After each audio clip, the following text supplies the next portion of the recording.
Let's continue talking about SD-Access. In this case, we're going to talk about the underlay. Before going any further, let's review what types of nodes we have available in an SD-Access deployment. And I'm going to focus on whether these nodes are able to forward traffic or not. We have border nodes, control nodes, intermediate nodes, edge nodes, fabric mode wireless LAN controllers, and fabric mode access points. The border nodes will forward traffic between the fabric and external networks. For instance, they will move traffic between the fabric and the internet, or they can move traffic between the fabric and a data center, an on-premise data center.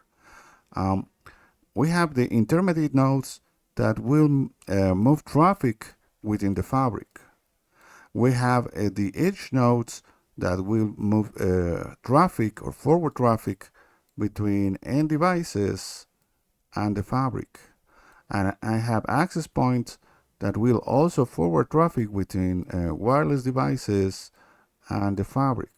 So border nodes forward traffic, intermediate nodes forward traffic, edge nodes forward traffic, and access point forward traffics. We have other node roles that will not forward traffic within the fabric. For instance, the control nodes are not designed to forward traffic, and the fabric mode wireless LAN controllers will not forward traffic within the fabric. So let's talk about topologies. Within the SD-Access solutions, I have several options for my topologies. For really small sites, I can use a one-tier topology, so I have only one tier here. This is known as fabric in a box. So I only have one device that performs several roles. This is for really small sites. Notice that I still need servers. These servers can exist off-site, connected through a WAN network, and as long as I have as I fulfill the latency requirements, this can work. For small deployments, I can also use a two-tier deployment with two levels of devices here, or I can go for medium and large sizes with a three-tier deployment. With in the first tier, I have the edge nodes. In the second tier, I have intermediate nodes, and in the third tier, I have border nodes. So this resembles somewhat to what we have with access layer, distribution layer, and core layer. But remember that we are talking about SD-Access now. So remember that we are going to focus on this three-tier deployment in order to explain the underlay. Remember that the underlay is related to the physical network. I only have one physical network. And within this physical network, some devices will behave as routers in the underlay because they will forward traffic. The border nodes will forward traffic. The intermediate nodes will forward traffic. The edge nodes will forward traffic. And the access points will forward traffic for wireless users. Notice that some devices within the SD-Access solution are not designed to forward traffic. They have other special roles in the overlay. So given these devices are not moving traffic, we can place them off the fabric. So these are known as devices that work off path. So we can place them in a shared services block. Remember that every network has a services block where the servers usually live.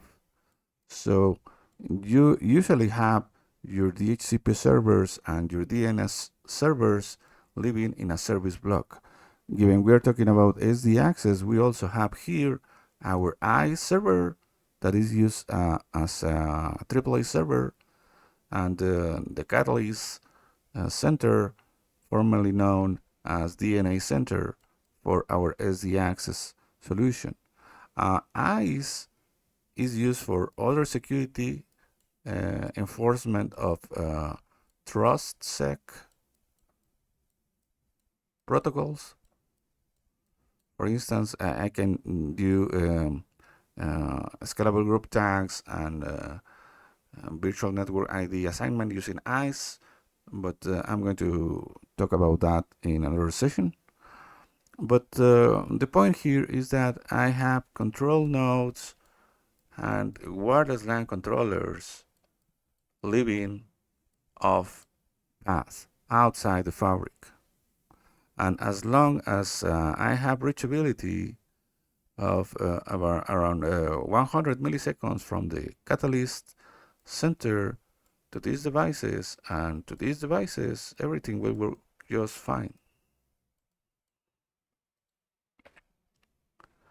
So the underlay is made of layer 3 connections, and given these are layer 3 connections, they have IP addresses. In this case, I am showing slash 31 prefixes, and we are going to run a routing protocol here that can be either EIGRP, OSPF, or ISIS in order to advertise these interconnection IP addresses.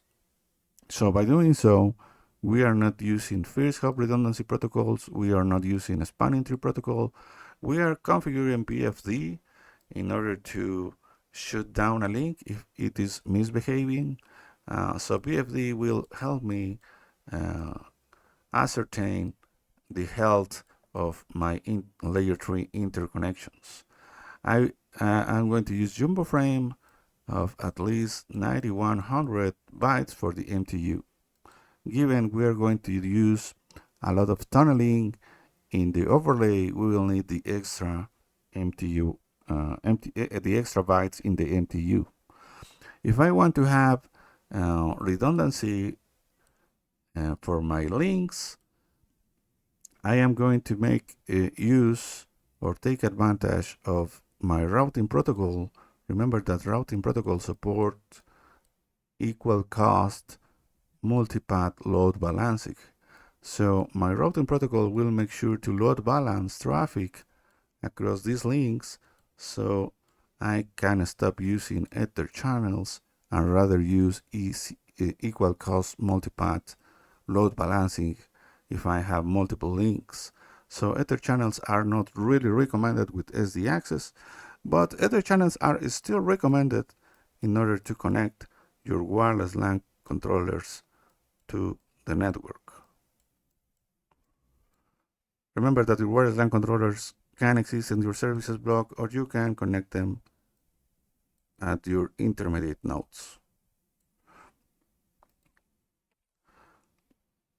So since I'm going to use layer 3 protocols to provide native failover and non-stop forwarding, stateful switchover, and equal cost multipath load balancing, I can get rid of stack-wise here at the intermediate nodes. So it is not recommended to use stack-wise at this tier, but it is recommended to use stack-wise at the edge nodes in order to achieve a higher port density. Within the underlay, each device must advertise its loopback IP address. So the routing protocol will be sharing or advertising all these interconnection IP addresses as well as the loopback IP address of each device. And this includes the loopback IP address that belong to the control nodes and the wireless LAN controller. So I have an issue here because they exist in another part of the network. So I have a global routing table here where the loopback IP address that belong to the control nodes and the wireless LAN controller exist, and I have a global routing table here as well that belongs to the routing protocol that is configured for the underlay, and I need to redistribute this loopback IP address so everybody will know the existence of one another. So I'm going to redistribute these IP addresses into the underlay using a fusion router, and I'm going to redistribute the IP address that exists in the underlay to the shared block devices through the fusion router. In this way, the underlay can reach the control nodes, the wireless LAN controller, and the servers, and the servers and the control node and the wireless LAN controllers can reach the underlay. I can choose to configure the underlay manually. I have two options: to do it manually or to automate it. So I can let the Catalyst Center, formerly known as DNA Center, configure my underlay for me. In this case, if I chose to do it automatically, I need to choose one device that is known as the seed device. And the Catalyst Center must be able to reach that device's loopback IP address through routing. So once the Catalyst Center reaches this device, it will use CDP in order to start discovering all the devices that lies beneath, up to 2 levels of depth, in order to keep discovering more devices in the network. The process can get started all over again in order to discover devices that lie further into the network. The VLAN 1 and HCP are used in this process, and when Catalyst Center is going to configure this underlay for me, it will choose to use the ISIS routing protocol. It will use a /32 mask for my loopback IP addresses, and it will use a /31 mask for the interconnections. It will set up the NTU to 9100. It will set up BFD at every interconnection, and it will inject a default route within my underlay into the ISIS domain. So in summary, the underlay is a layer 3 network, so I don't have first hop redundancy protocol, I don't have spanning tree protocols. I will rather use equal cost multipath load balancing rather than ether channels. Stack-wise is recommended at the edge nodes, but it is not recommended at the intermediate nodes. I'm going to use jumbo frames for the MTU. I'm going to use BFD in the interconnections.